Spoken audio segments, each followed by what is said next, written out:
Kia ora, welcome back everybody.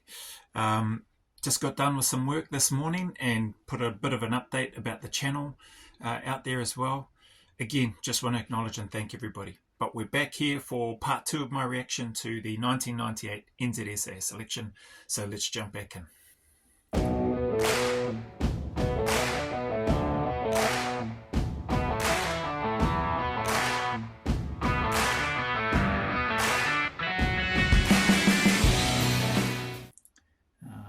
Play. Pick up the step. Now the warm-up's out of the way, things are about to get serious. A 12-kilometre route march in full kit. With the morning sun climbing higher, suddenly that ambulance bringing up the rear makes perfect sense. 2 hours later, they're back, exhausted. Time for a rest? Not likely. The pressure's starting to come on. That's Dale Fry being carried at that time by John Bolton, Sergeant Bolton.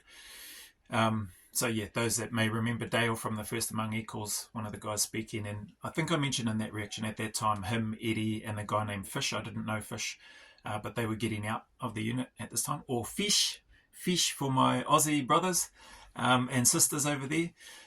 Fish for back here, or Fush, as the Aussies will make fun of us in terms of saying.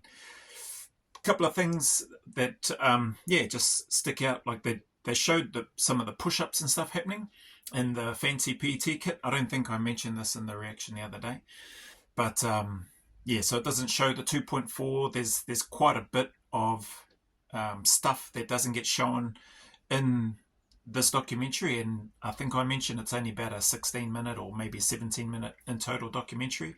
But what I've got, because there's some warped or scratched bits or bits that just weren't shown from the videotape, some of that information, even I can't remember what that was about, so it's not there.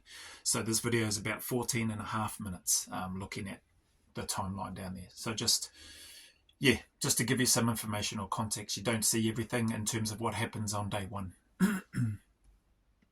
But some here have been waiting for this for a long time. I've actually wanted to join the SAS prior to actually joining the Army. It's something I've always wanted to do.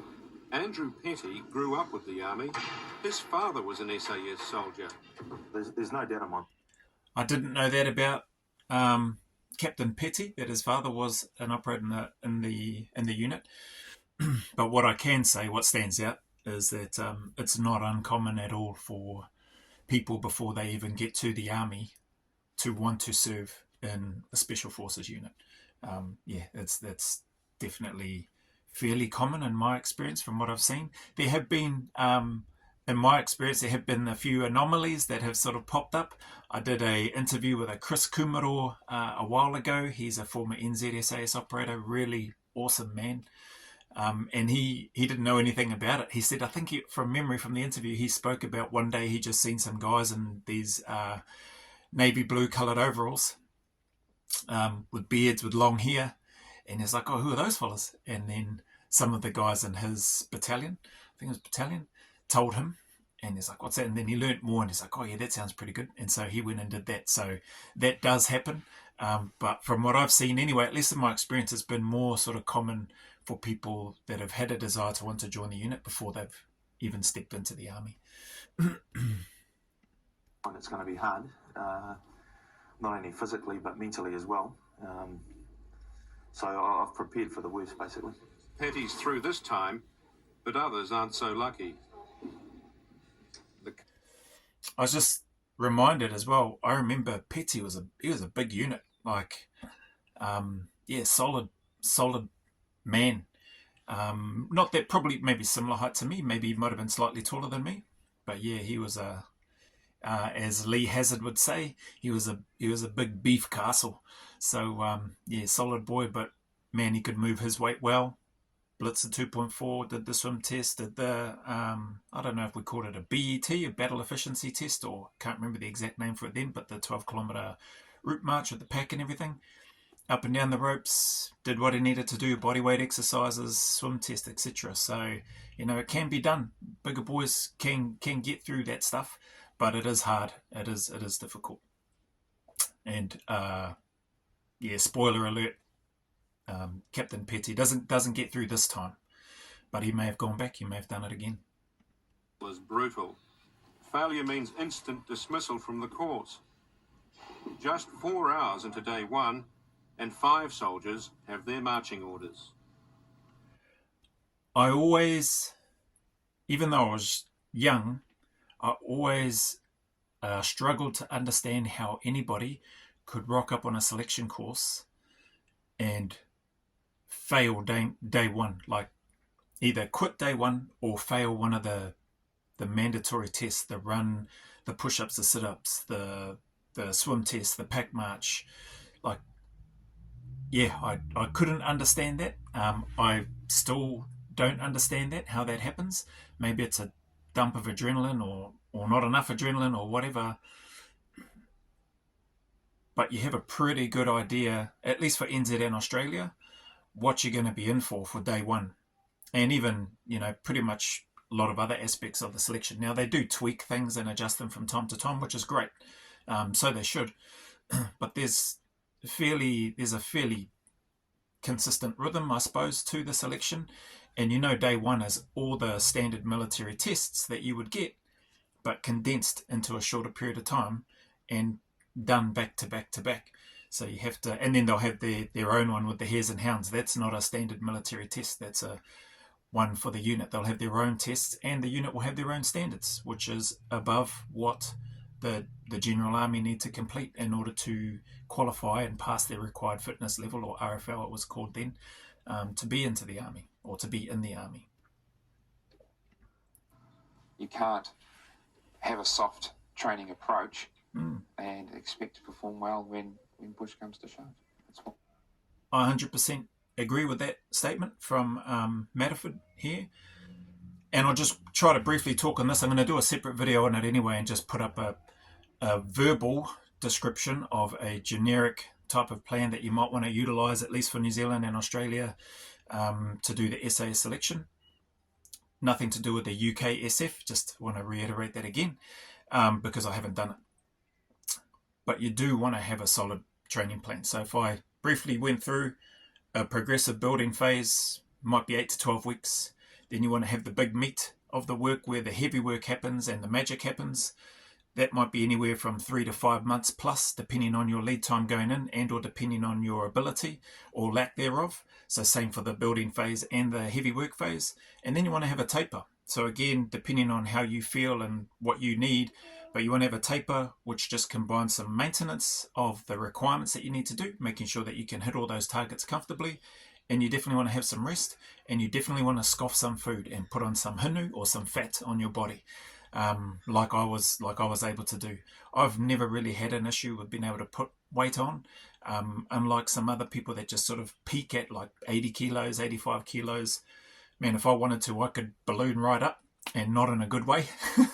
So I've never had an issue with that. But that's the sort of, and that tapering maintenance period, depending on where you're at, that might be anywhere from 5 weeks to 8 weeks in terms of just tapering off.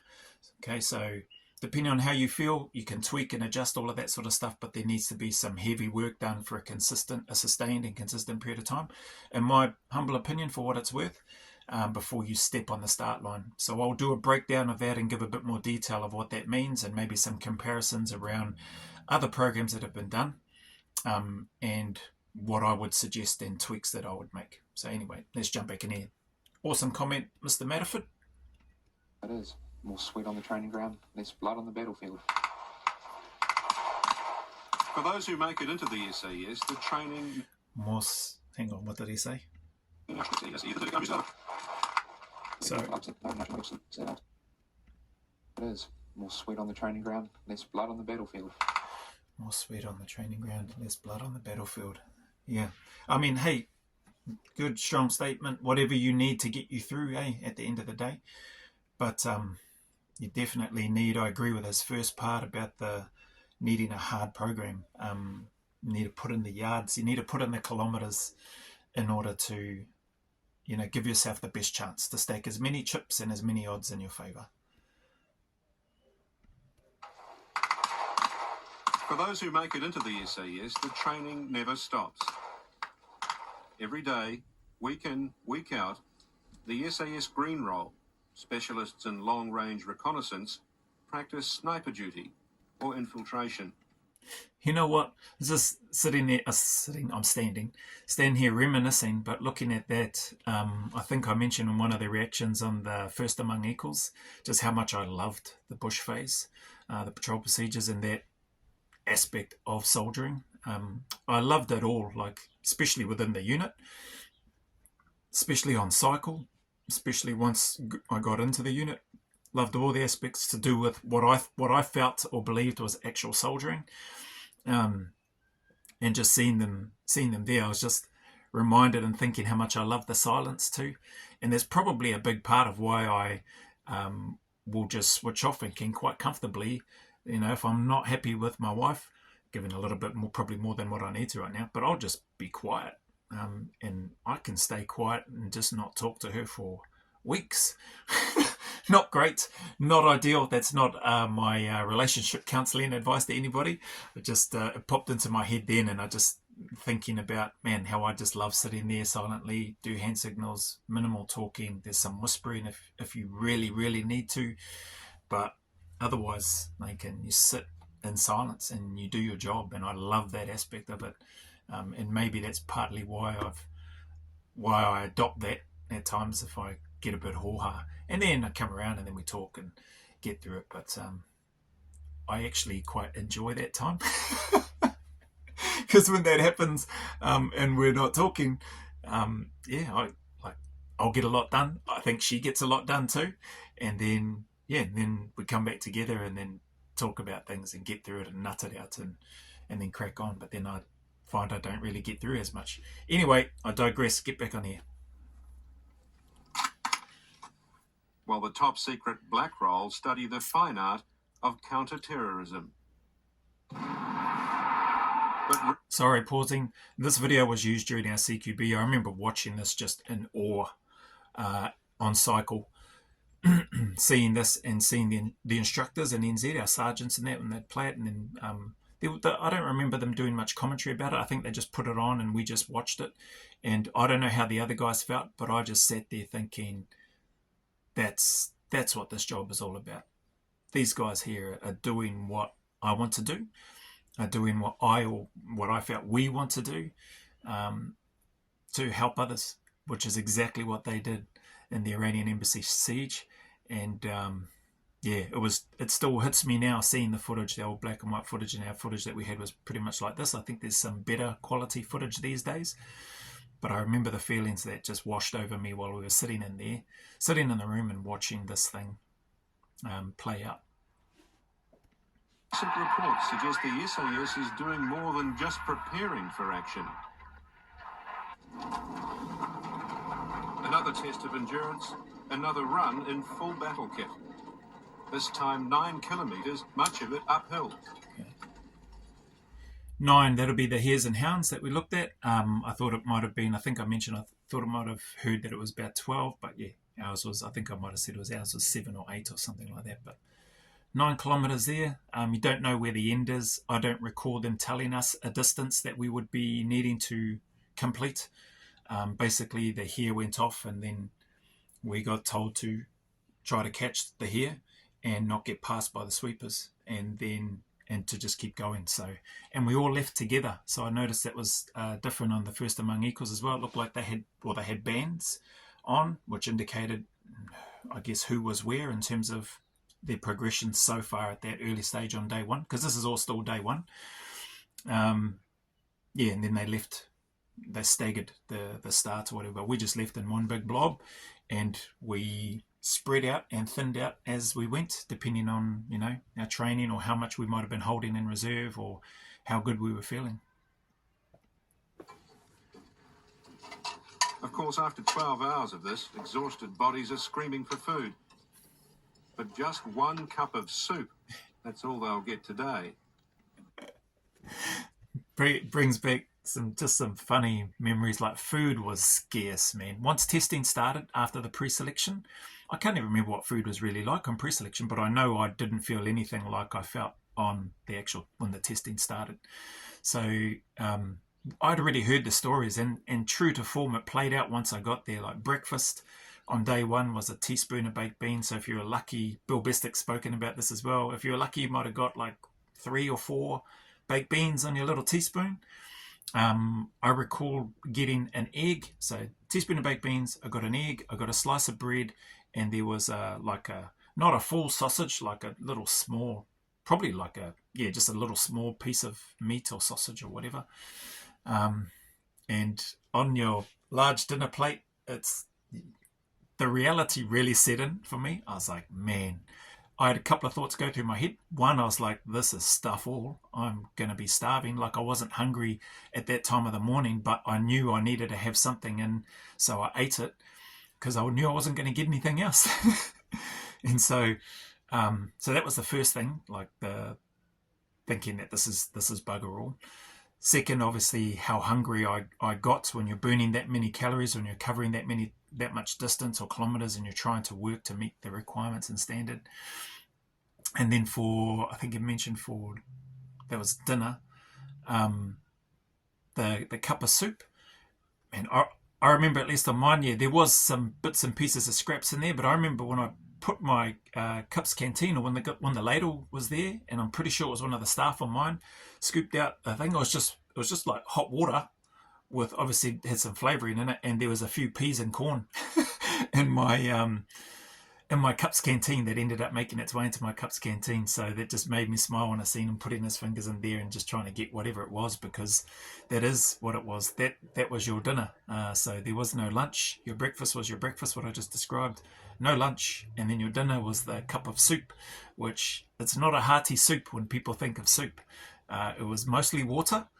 And like I mentioned in my one, and I know some of my friends as well, Poe as an example, his Cup's canteen was pretty similar to mine, and we had very similar, very little, I guess what you would call substance to the soup, but it was still good.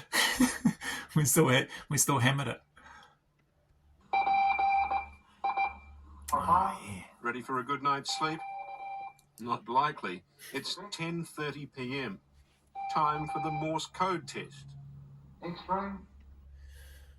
So what? Again, this is still all part of day one. You don't see the other stuff that happens after dinner, and then once you've been tired and run ragged a bit more with other activities, then you get dressed into the next uniform, and go into this classroom. Now, this may not still happen the way it is here. I don't recall seeing any of this on the First Among Equals. So like I said, there will be changes and things that they've learnt and developed and updated over the years, so as they should. But I had heavy eyes.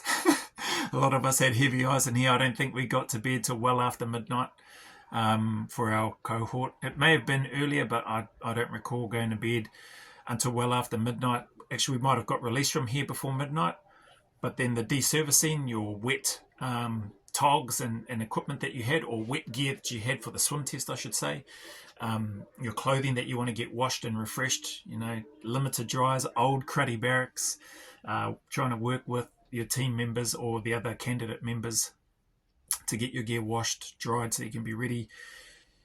You're staying up getting all that stuff sorted so that you can get it squared away, ready for the early parade the next morning. Most of us were getting up around about 4:30, to make sure that we were ready to parade by 5 o'clock or 5:30. So you wanted to get up, you wanted to wake yourself up a bit, wanted to stretch a bit. Even though I was young, I still loosened up a little bit, man. Like, I didn't want anything to lock up or pull or strain a muscle. So you still want to try to. I still had enough awareness to prepare myself for what was coming for the day, which was going to be a lot of pack work.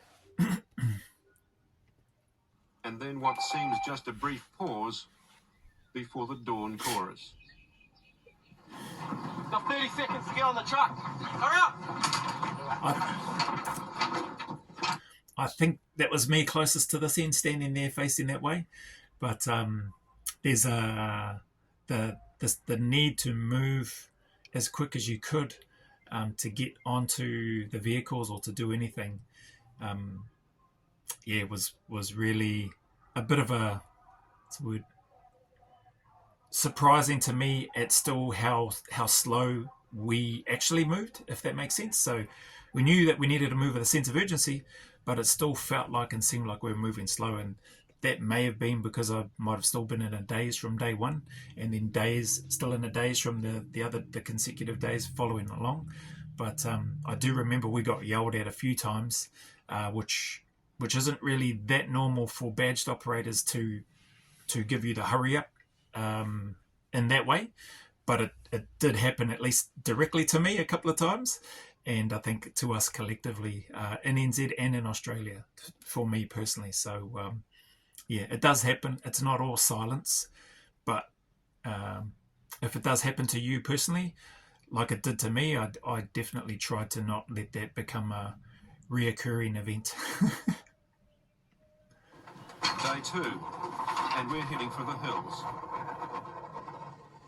Come on, get off the track! Hurry up, come on, beat it, hurry up! It's just a small navigation test.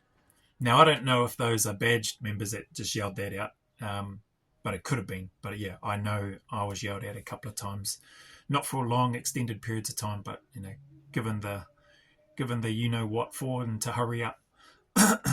Lasting 3 days. 7, 3, 2. Okay. 30 seconds.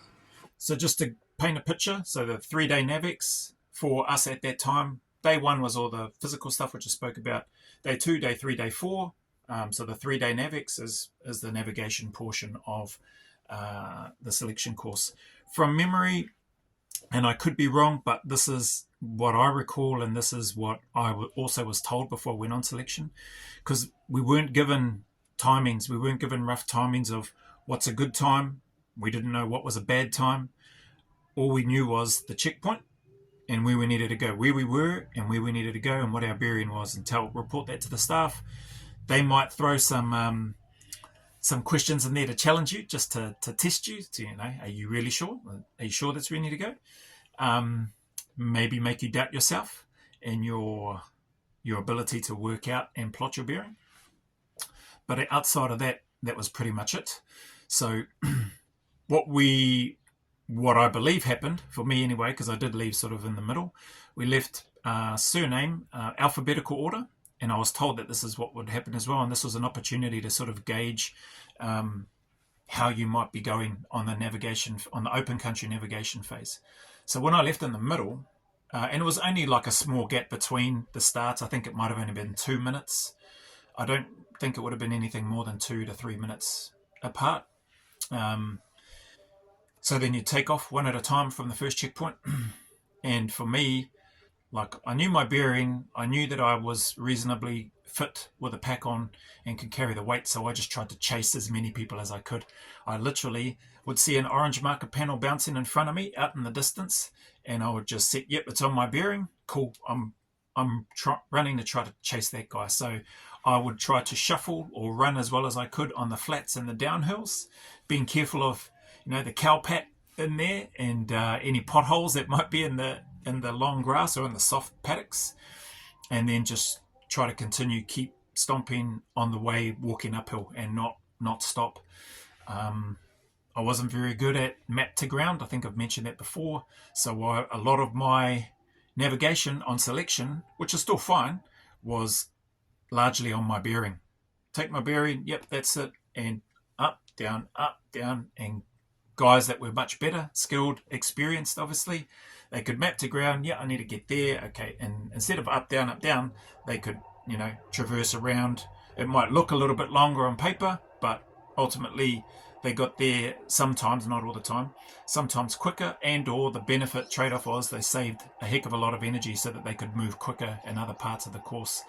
So, yeah, things that I observed, but as a young fella and having I guess that youth immaturity and enthusiasm on my side, as well as knowing that I'd put in a lot of work, I was, able to move on those parts in the way that I described there. So why do I share that?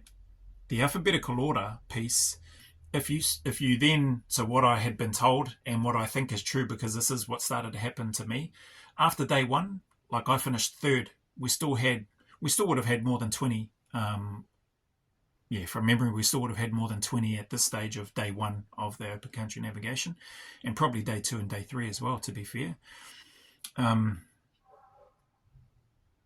no, maybe not 20 by, maybe not 20 plus by day 2, day 3, actually.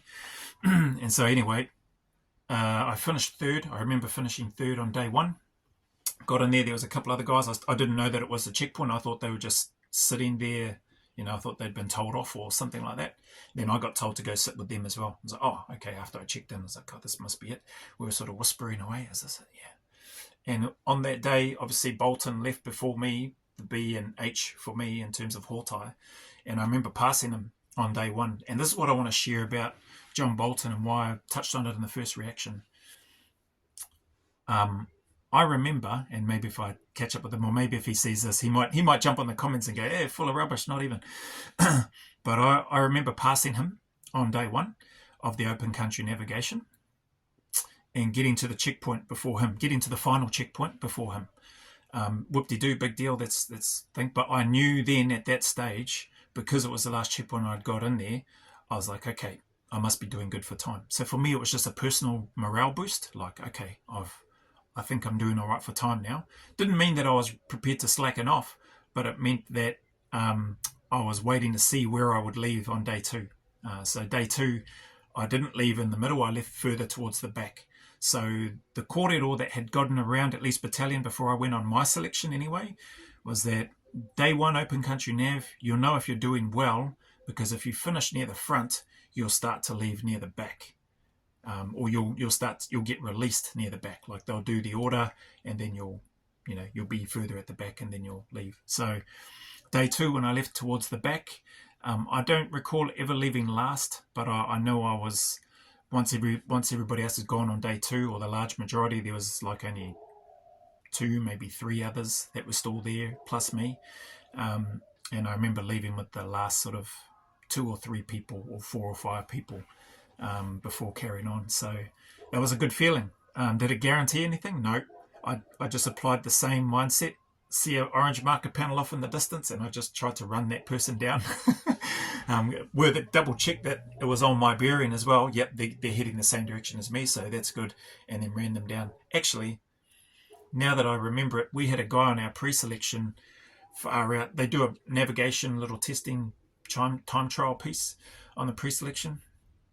This has just popped into my head now. There was one dude on my selection. So there's this river that ran along. There's features on the right-hand side, if you can imagine that. Obviously, paddock and that along the bottom. And with that river, then there's some other features on the other side, which go off out into the distance. Anyway, there's this trail of all of us leaving at different times, staggered again, to go along and then get up. It was a real easy, even for me, an easy Navex. We had one guy. He crossed the river and then started going off, heading west, and the rest of us are like heading north and then going to go east. And this fella went north for a little bit, decided going to cross the creek river that was there. It wasn't like a big massive one, it's probably more like a creek, but it was significant. You could see it. It just didn't have, I didn't cross it, so I can't speak for sure, but it didn't look to be very deep. And so he crossed it on the other side, paralleled it for a little while longer, so we're still heading north, and then just tipped behind it off, went walkabout out off into the left. He genuinely believed that he was going in the right direction. So at the last checkpoint, we were all waiting. We had to wait till they got him. So that's why we all had our 77 set radios with the old spare battery, I think just for added weight. But lost procedures and everything, and we didn't leave until they got him. So yeah, that memory just came back as well. Sorry about that, I digress. But anyway, hopefully you got something about the day 2, day 3, day 4, which is the 3 days of the open country nav, or was. Slogging with map and compass, each soldier must make a series of checkpoints. This is the SAS, and as usual, there's a catch. A lot of these exercises, they start you and you don't know where you're going to finish. With the walks, you get a start point and checkpoint 1. When you get to that checkpoint, that looks like mids. Kane Middleton, again, one of the sergeants, or maybe he was just a corporal. I thought he was a sergeant when he went on selection.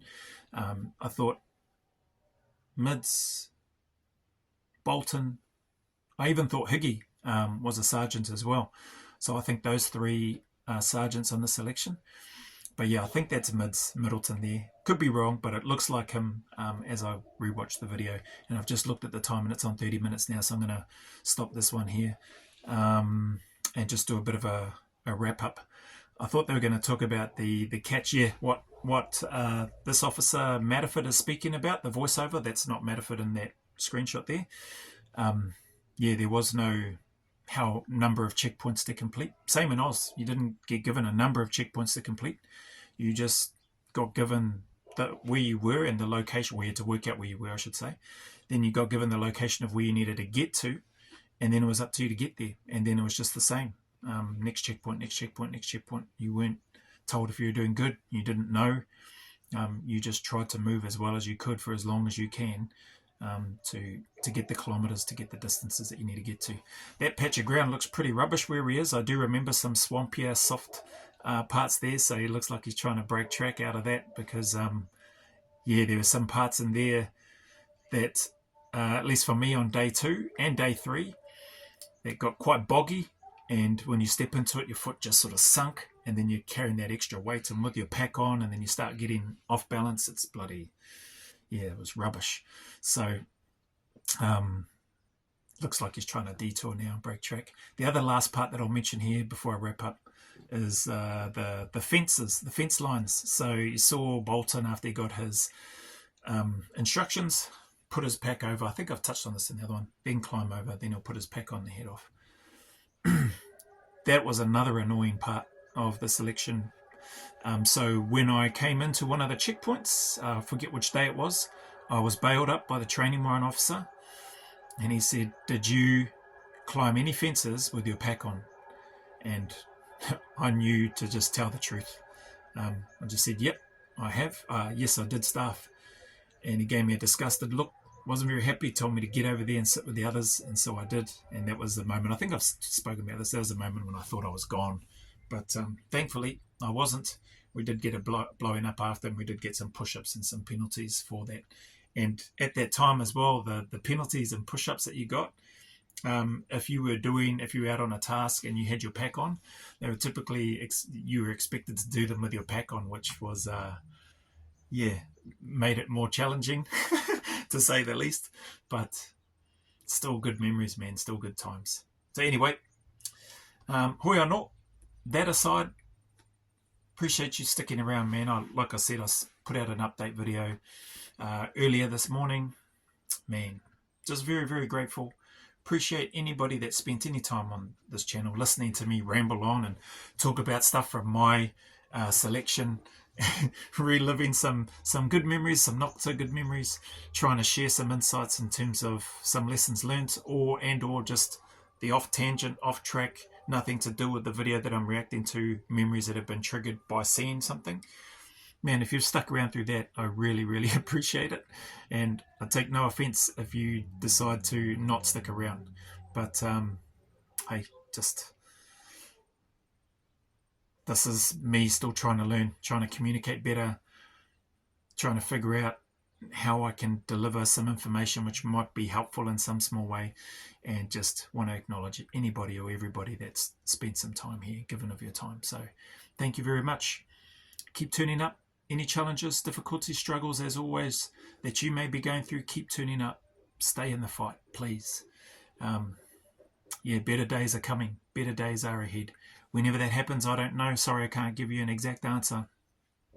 But what I do know, through experience, when you're down and you're struggling, if you can try to switch your mindset and be as positive as you can, get out, do some training if you need to. It's always helped me. It's always helped me I can get out and be on my own. I can train, I can sweat, I can move, I can suffer on my own, and it helps clear my head, and it helps, get rid of any other rubbish, I suppose, through sweat out of the body. And it helps. That's all I can really put it down to for me. And then just keep chipping away. Try to stay as positive as you can. Connect with people that are positive. Not all the negative Nellies or Nigels or whatever you want to call them out there, and try to take the positives out of those things. That's all I can really say. Keep putting one foot in front of the other. Go always a little further. And as always, who dares wins. Big man away for you. Big appreciation from me to you. Until the next video.